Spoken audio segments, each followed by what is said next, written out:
In 755 AD, a general called An Lushuan launched a rebellion that nearly ended the Tang Dynasty. He didn't succeed, but the damage he did was permanent. The Tang's western territories, the Anxi Protectorate, got cut off completely. The roads collapsed, communication died, and the soldiers stationed out there in the western regions, thousands of miles from Chang'an, just kept going, held their posts, repelled invasions, maintained the frontier. For 40 years. No reinforcements, no orders, no word from home, just the assumption, maybe the hope, that eventually someone would come. Nobody came. These men are not in any famous poem. They held the western edge of one of the greatest civilizations in human history together with their bare hands for 4 decades, and then died quietly in a desert and nobody wrote it down.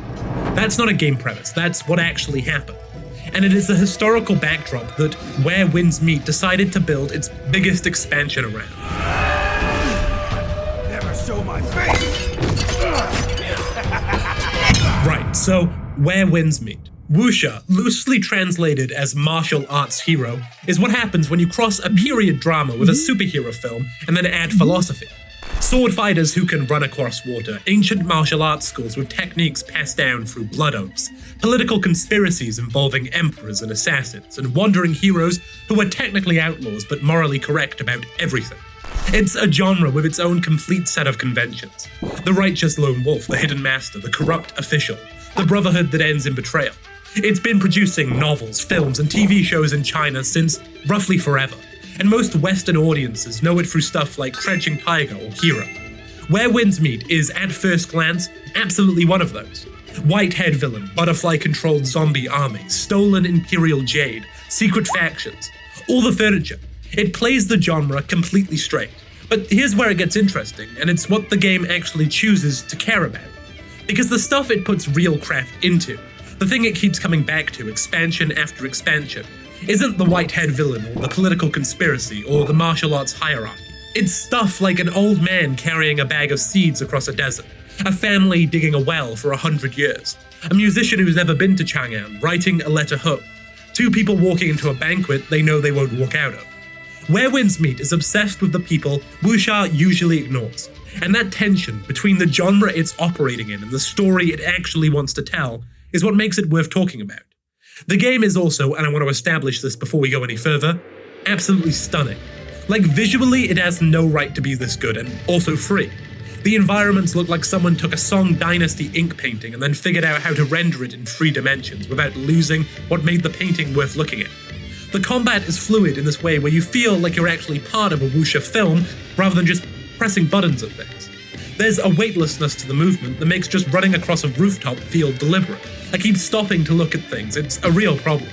It's also free with no pay to win, which in 2026 feels like finding a functioning moral compass inside a gacha game.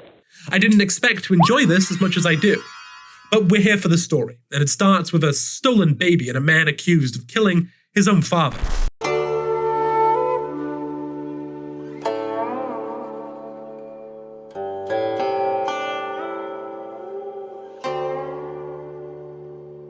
The game opens with someone called Jiang Yan, not you, fleeing on horseback through a storm with an infant, while soldiers chase him shouting that he's murdered his father and stolen the Imperial Jade. His adoptive father was resurrected as a zombie controlled by a distant villain. Jiang Yan had to kill him again, and I had to kill my dad twice because he was a puppet zombie. Takes a while to explain to the authorities.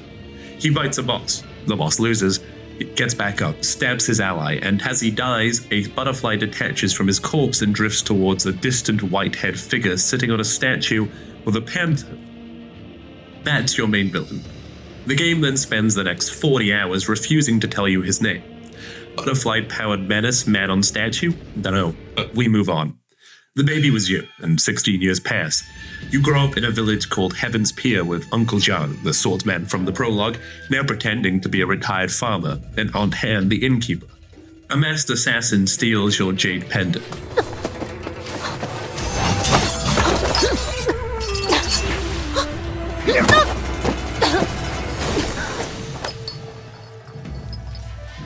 Uncle Zhang is already gone, no note, because the zombie conspiracy is back and he's gone to deal with it.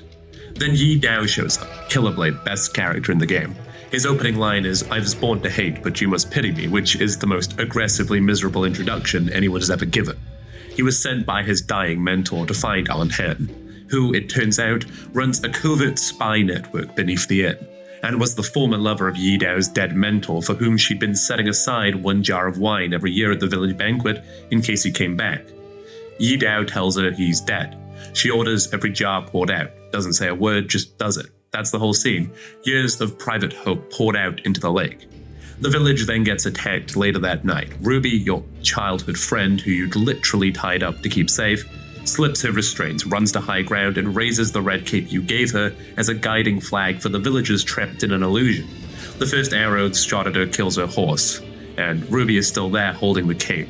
The second arrow takes the flag. She ties it to a tree so it keeps waving after she's gone, and the village gets out, but she doesn't.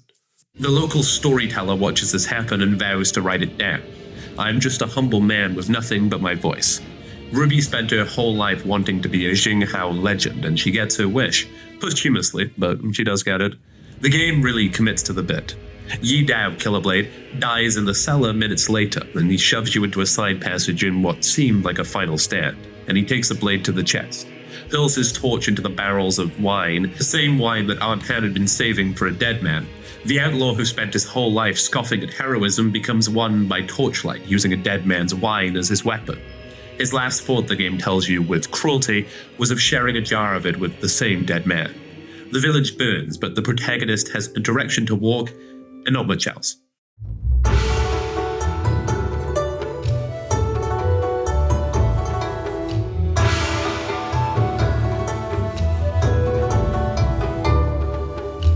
Chapter 2 is in Kaifeng. There's counterfeit money, corrupt ministers, and a jovial merchant who turns out to be the founding emperor of the northern Tang Dynasty, throwing chickens at soldiers for crowd control.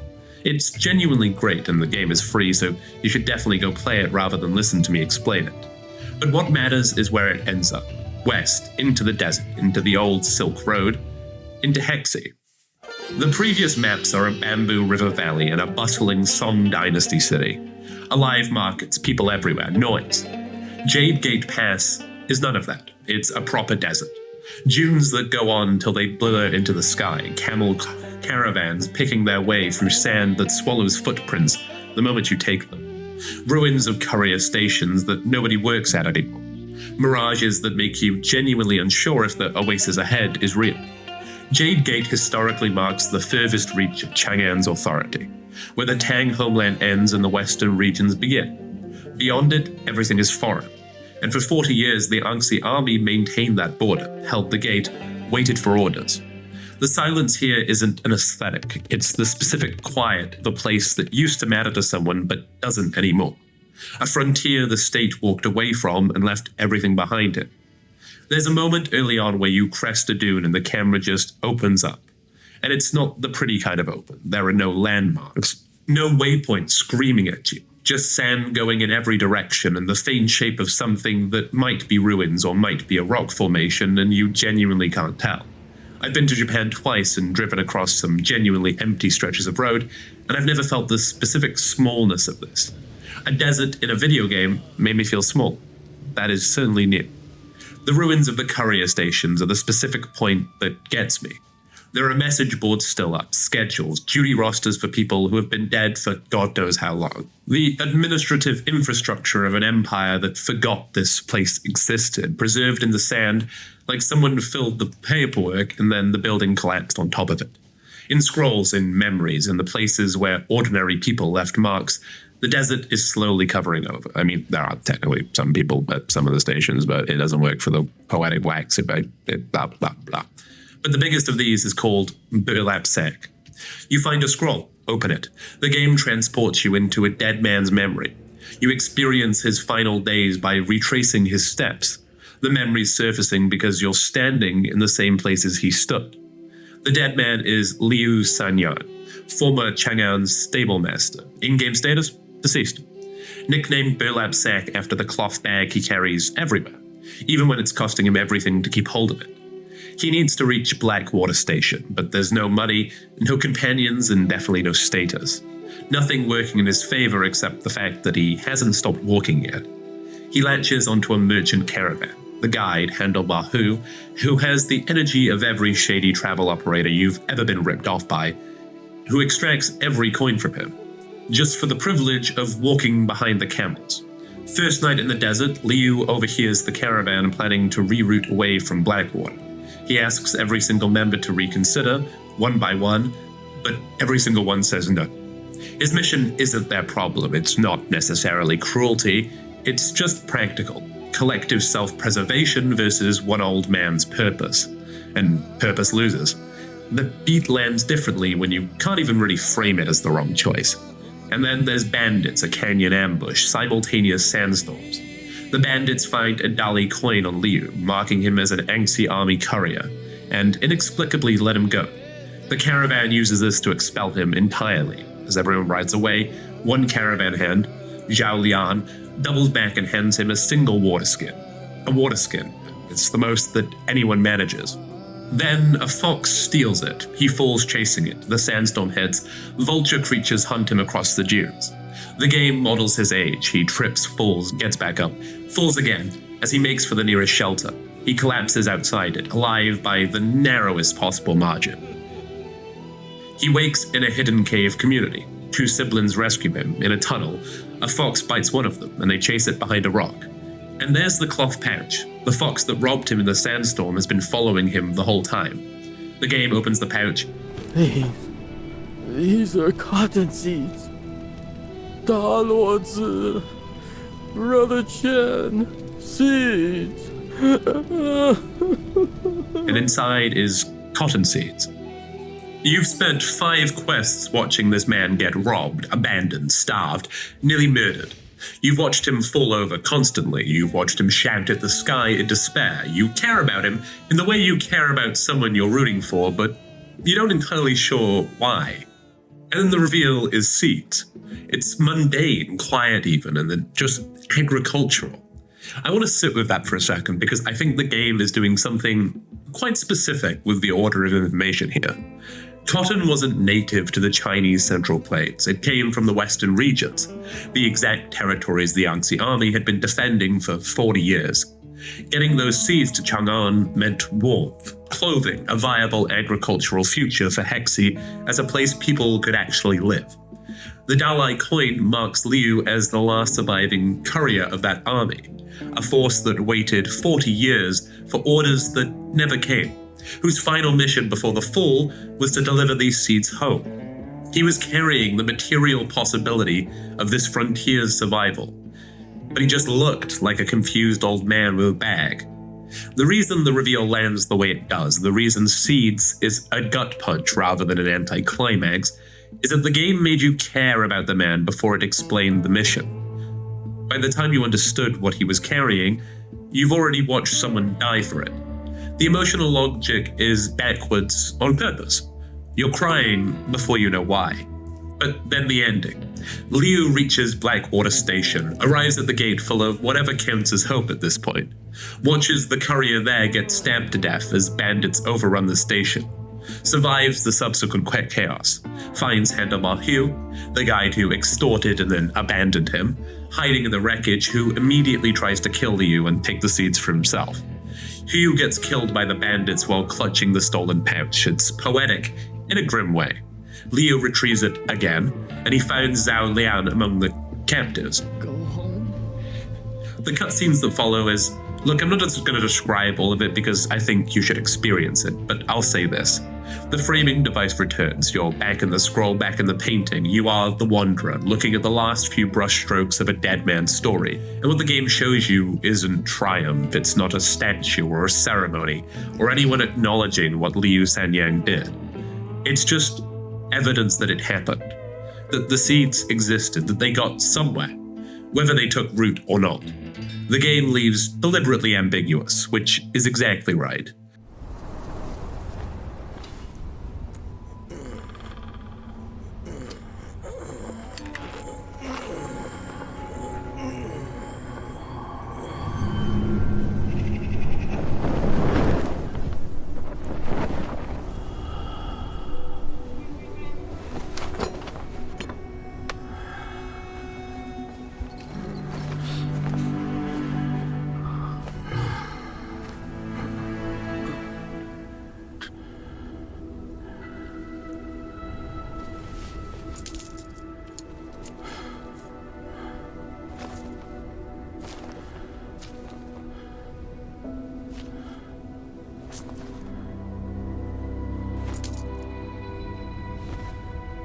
That's...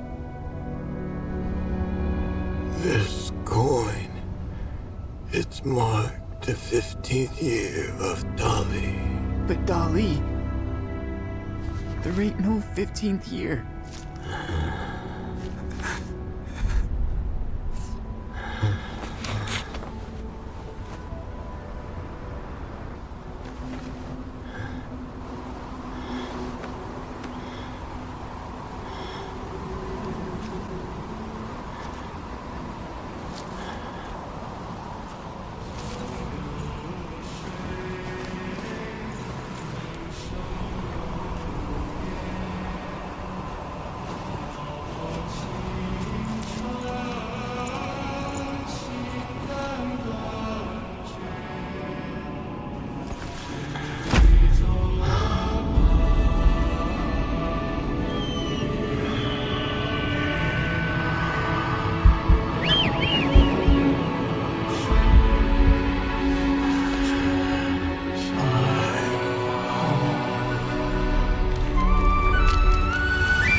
Liu Sanyang didn't get to know if it worked either. His death quote delivered completely straight. Folks want me dead, birds want me dead, and even heaven wants me dead. He does not survive, but the mission is completed. The memory mechanic is also doing something pretty cool here, which I think is worth naming. You're not becoming him, you're just retracing his steps. The desert holds a record of where he went, and you stand in the same places he stood in the memory's surface because you're physically there. You walk his route through a landscape that is slowly forgetting him, and in walking it, you remember him for it. The Wanderer is the posthumous witness who turns an obscure death into something worth knowing. Liu Sanyang dies at Blackwater Station, and nobody writes it down, except the game, which did, and you, who walked the same ground afterward. That's how the chain works, and that seems to be how things last here. The other two big Hexi stories run the same argument, just in different registers. Ask the Stream How Deep is the Hay family, Kara's well diggers, whose single inherited task of restoring water to a deserted village gets passed from parent to child. Across a century, each generation dying before they can finish it. Kara's wells are real, by the way. They're underground irrigation channels, vertical shafts sunk at intervals across a sloping plain, connected by a gravity-fed tunnel that carries snowmelt from distant mountains to oasis settlements without evaporating. They've existed in the Hexi corridor for over 2,000 years.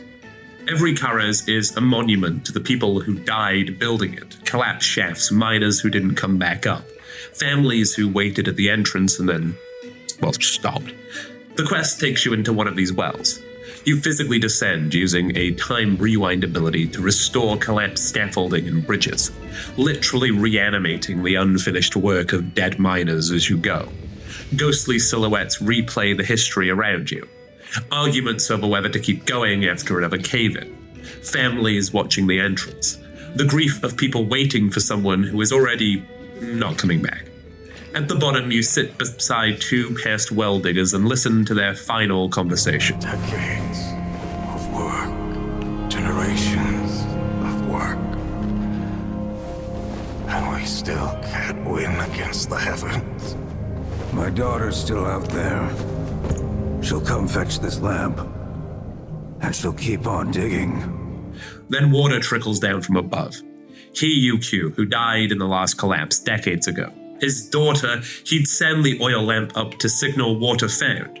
She's been waiting 20 years at the entrance. The lamp arrives and the water arrives, but the village is already gone. Everyone who needed it is dust. The promise is kept, but to a ghost. 20 years late. The game delivers it completely straight and trusts you to understand that this is simultaneously a triumph and a tragedy, and the only thing separating them is time.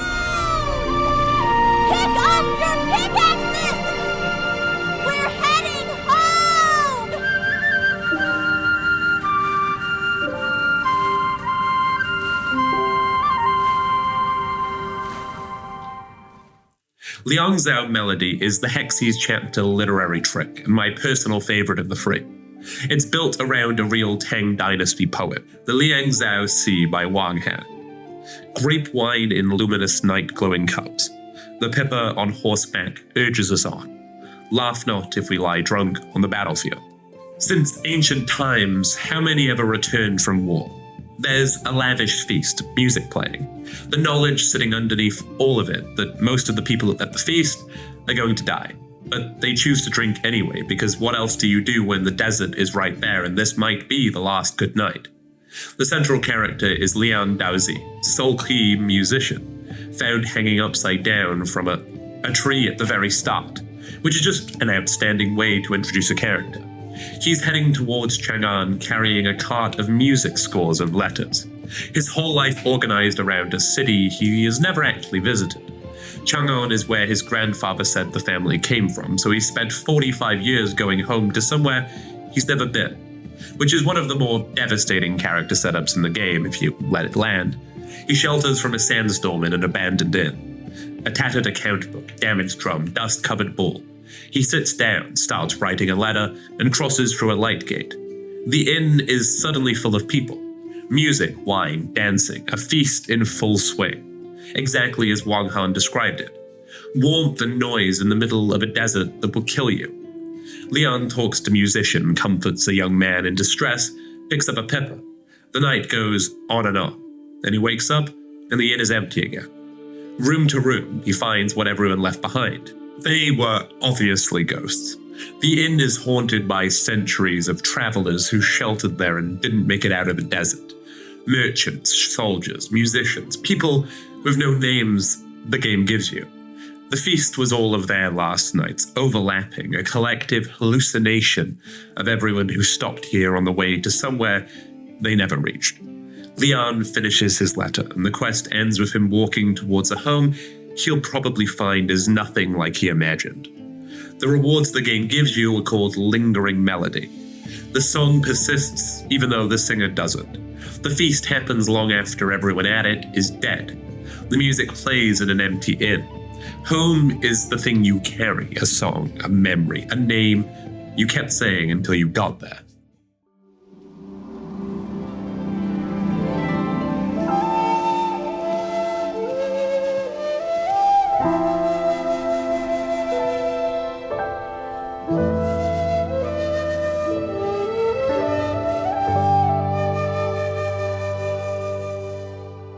After the deserts and mountain passes, Qinchuan is a genuine shift. Wide open grasslands that cycles through all 4 seasons in real time. The landscape changes, the animals change, what you can do changes. The season transition is genuinely one of the more impressive things I've seen in a game do with its environment. It doesn't happen with a loading screen or a cutscene. You're just riding across the map, and the light changes and the grass starts to yellow and then there's snow. The world moves underneath you. It feels less like a game mechanic and more like time passing while you're not paying attention, which is exactly the feeling Hexi has been building towards the whole time, and I don't think that's an accident. After all those hours in landscapes that felt static and deliberately dead, Qinchuan feels like the game exhaling, and then you find the sunken city lake, which used to be a fortress, a gateway, the kind of place that had a market and a front gate and a name everyone knew. Then it collapsed into the water overnight. Now you navigated submerged in total silence, picking through walls and archways, trying to piece together what kind of place it was from what it left behind. Liu Sanyang was one man, the He family is 3 generations, but Sunken City Lake is everyone, an entire community forgotten so thoroughly, but even the place they lived is gone. The water doesn't mourn them, you just swim through the evidence and work it out yourself. But Qinchuan isn't only ruins, it's where the main story finally comes back. Southwind Wake finally reveals that the Veiled Lady, a figure who's been lurking around the edges of Hexi for a while, pulling strings, is herself a war orphan, taken in by the ruler of the Southern Tang, while the protagonist was raised by Uncle Jiang. Same war, same wreckage, 2 kids picked up by different hands, growing up in completely different directions, ending up across from each other in Qinchuan. The game has spent the whole of Hexi telling you about forgotten people who carried things forward and died before they could see what for. Qinchuan turns that mirror onto the protagonist. You're one of them. The stolen jade, Uncle Zhang running from a storm with a baby. Why people keep recognizing you without knowing how they know you. It starts here. It's not fully answered. The game is still building towards its larger answer, but for the first time, the history you've been wading through stops being purely of a people's history. Then there's the story of Fang Bai. He's a Jianghu man carrying something called the Golden Peach, a legendary jade, said to cure all illness and hold some kind of power over the realm.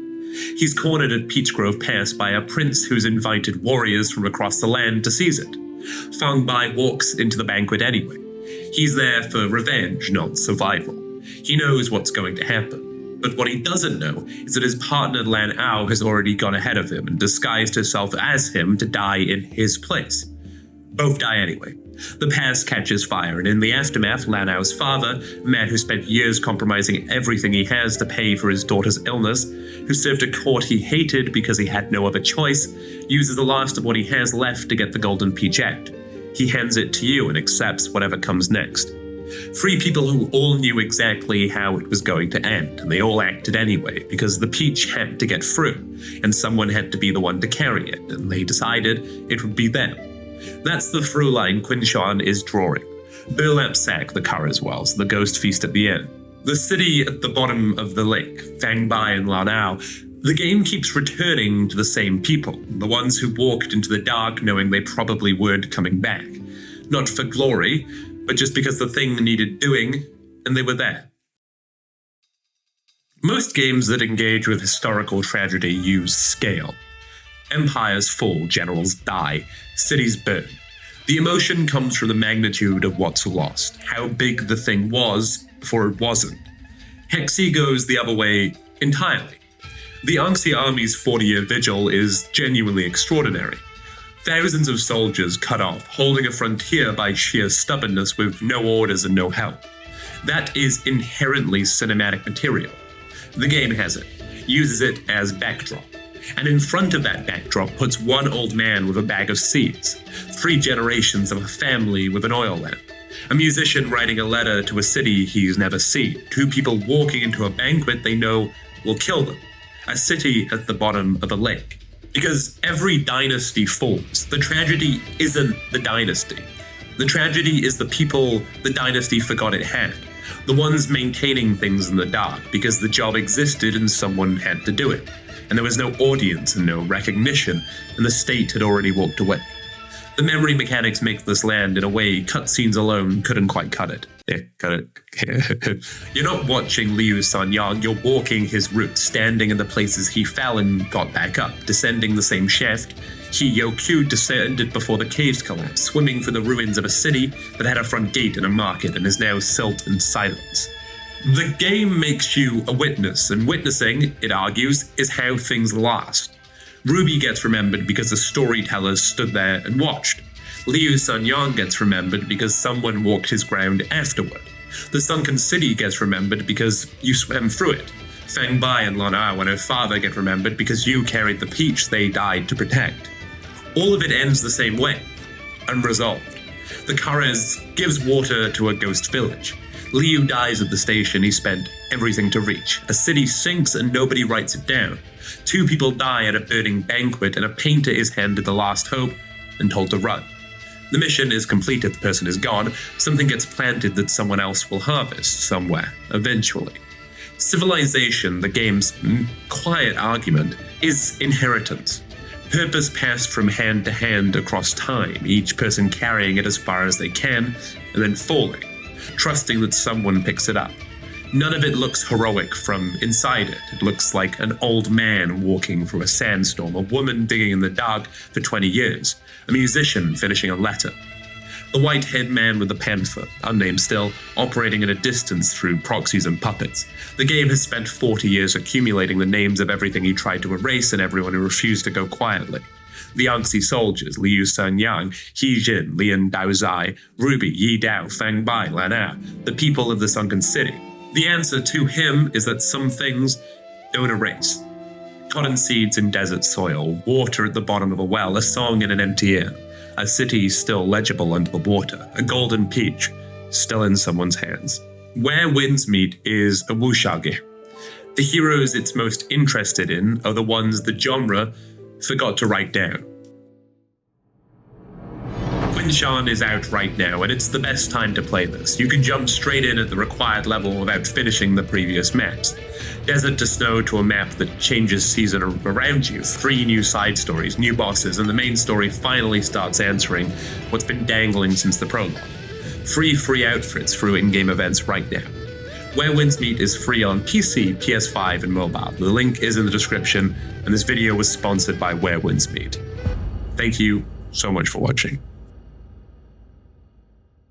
Alright, well, thank you all for watching. I know I said I have a sponsored video. No, don't make money. No, stop, that's so bad. But honestly, this game's pretty good. You should go play it. I actually really liked it. It's free, and it's quite satisfying, and it's fucking gorgeous.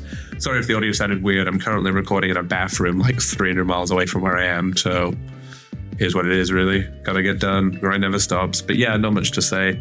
And of course, massive thank you to the channel members and the Patreons, that of course being Flapjack, 8th Heretic, Vested Voice, Pewter Hailstorm, Rasolki Ryla, Myhara Project, Idenios, Kiofer, Andrew Sherman, Shaddix the Great, Norica, Sign Up King 5000, Sisyphus, Reese Lunn, Ellie Kitty, Ice Bear Ray, Adrian Lynch, Vibe Cato, Bear Paw, The Radiant Opera, Sign Up King, Proxy EDM, Crit Croc, Ash Crowing, A Brick Wall, and a Roxano. Thank you all so much for the support. If you want a name right out here, then you know what to do. Anyway, love you all. See you in the next one. Bye.